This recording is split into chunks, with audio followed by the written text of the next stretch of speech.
Welcome back to Inquiry XX121. As usual, I'm your host, Bryce. Um, Today, I want to talk about the alien canon, which is a bit of a touchy subject sometimes, depending on who you ask, because some people really want some of their favorite stuff to be canon, some really want stuff to be removed from canon, so on and so forth. I have created a list of what I believe to be the canon. It follows some very simple rules. There are some things in it that I don't really enjoy and I'd rather be removed from canon, but I think this is the most self consistent way to do this. I think it is the way that does it in the most fair manner and in a way that makes sense. So, the way I define the alien canon is the six canon movies. That is Alien, Aliens, Alien 3, Alien Resurrection, Prometheus, and Covenant. I don't include the AVP movies because they directly contradict the accepted origin of Weyland-Yutani as a company. And they also directly contradict the alien life cycle in the second one, in the second AVP, when the hybrid, for whatever reason, just implants someone with three xenomorphs. It doesn't make much sense. So you exclude the AVP movies. Okay. So that's the first one, and then obviously the movies are included.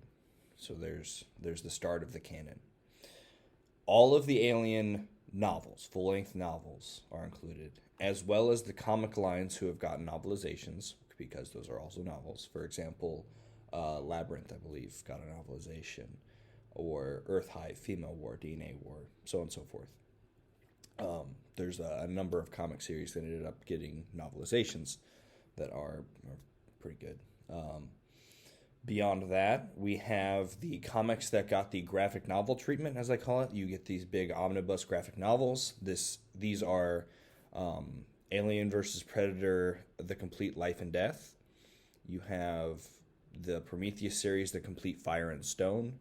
And then you have Alien Defiance. These all got the graphic novel treatment. I include those in the canon as well. Along with these, I include the video games that fit into the storyline, the modern video games that fit into the storyline. So this includes Fireteam Elite, which even ties into one of the novels. This includes Alien Isolation, which also got a novelization. And this includes the Colonial Marines game for 360 that came out a while back at this point.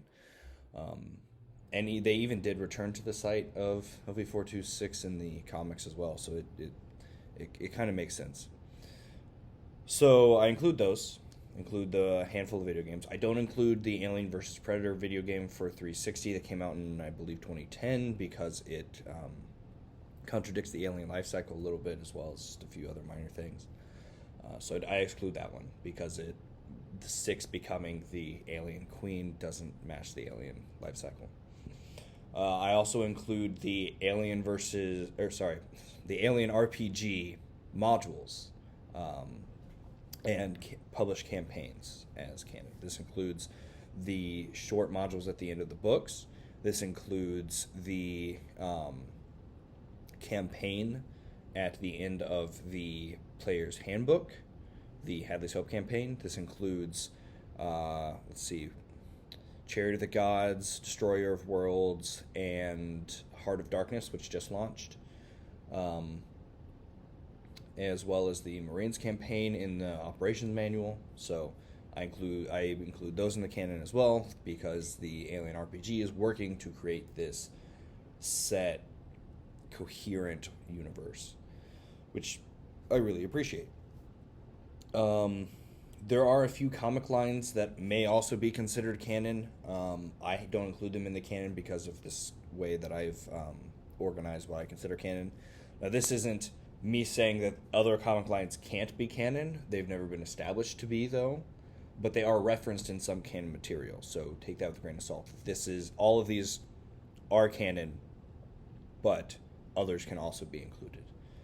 The last thing I include as canon is the series of short films associated with the movies, Prometheus and Covenant, that were released, like Meet Walter, things like that are just short clips that kind of give hints at the universe and the upcoming movie at the time. as well as a handful of short films that were produced with the help of Ridley Scott. Stuff like Alien Alone or Night Shift or Specimen. There's a handful others. They're done fairly well with Ridley Scott, the director of the first movie, and they really don't have any bearing on any overarching story in the universe. So why not include them as canon? Because it was done for an anniversary thing for the movies, and they're pretty well done. And some good work was put into them, and um, I think they deserve to be included in the canon. And they are very good. They're about 10 minutes. You can find them on YouTube. Highly recommend watching them. So that is what I include in the Alien canon. That is what I will be discussing as the Alien canon in this channel. I might also discuss some non-canon things. As a side note, you might notice that I excluded the compilation of short stories.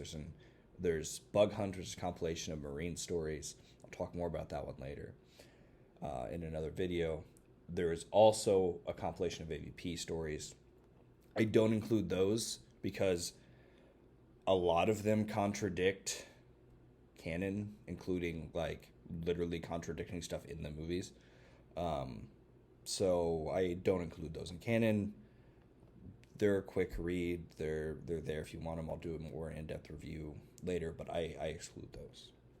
So I hope you enjoyed this. I hope you can see where I'm coming from with my definition of the Alien canon and why I chose to organize it in such a way. If you have any specific questions about why I chose certain things or the order of canon, anything like that, feel free to drop a comment. But yeah, I will see you guys next time on discussing the Alien universe.